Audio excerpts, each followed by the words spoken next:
अस्सलाम वालेकुम भाइरो। जी त असां सिंधी ग्रामर सिखंदासीं। सिंधी ग्रामर में असां अॼु जो टॉपिक आहे सिफ़्त मिक़दारी छा आहे। त हिन वीडियो खां अॻु में असां सिफ़्त जी जेको पहिरियों क़िस्म आहे सिफ़्त जी डेफिनेशन पढ़ियासीं। त अॼु असां पढ़ंदासीं मिक़दारी छा आहे। हाणे मिक़दारी लफ़्ज़ जी माना छा आहे।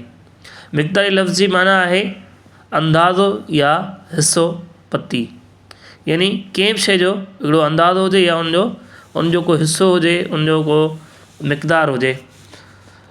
हाणे असां उनजी वस्फ़ पढ़ंदासीं। अहिड़ा लफ़्ज़ जेके कंहिं शइ जो मिक़दार ज़ाहिर कनि तंहिंखे सिफ़्त मिक़दारी चइबो आहे। अहिड़ा लफ़्ज़ जेके कंहिं शइ जो मिक़दार ज़ाहिर कनि तंहिंखे सिफ़्त मिक़दारी चइबो आहे। यानी कंहिं बि शइ जो मिक़दार यानी उनजो हिसो ऐं उनजी जेका वंड जेका उनजो पती का हिसो पती ॿुधाए त उनखे असां सिफ़्त मिक़दारी चवंदासीं। हाणे असां उनजा पढ़ंदासीं मिसाल। त उनजा मिसाल कहिड़ा आहिनि उनखे सम्झंदासीं।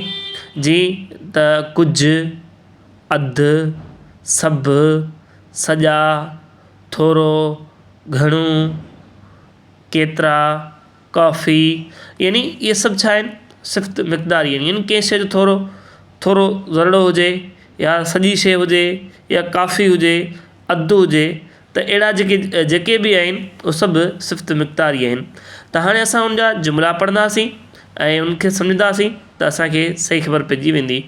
कुझु चांवर आहिनि, यानी चांवर जेके आहिनि उहे कुझु आहिनि। उन्हनि जी कुझु जेका आहे मिक़दार पे ॿुधाए त कुझु चांवर जेके आहिनि उहे आहिनि। हाणे ॿियो जुमिलो सिखंदासीं। अधु ॾींहुं ख़राबु थी वियो। अधु ॾींहुं ख़राबु थी वियो यानी अधु छा आहे, इहो बि सिफ़्त मिक़दारी आहे। त असां सॼो चंडु ॾिस राति जो, सॼो चंडु ॾिस राति जो, यानी सॼो छा आहे, इहो बि सिफ़्त मिक़दारी आहे। यानी असां जेको सो अॼु जी हिन वीडियो में सिफ़्त मिक़दारी जे बारे में सिखियासीं, सम्झासीं, उनजा जुमिला पढ़ियासीं।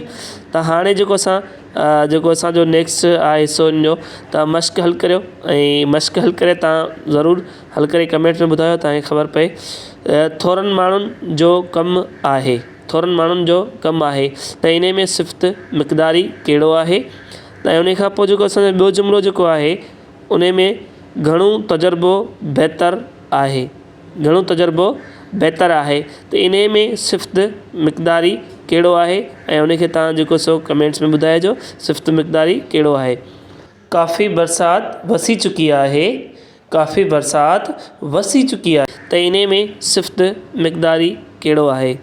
त अॼु जे असां हिन वीडियो में सिफ़्त मिक़दारी जे बारे में सिखियासीं, सम्झासीं, उनजा मिसाल, उनखे जुमिलनि में उनजी मश्क सभु सिखियासीं ऐं उनखे सुठे तरह सां सम्झासीं।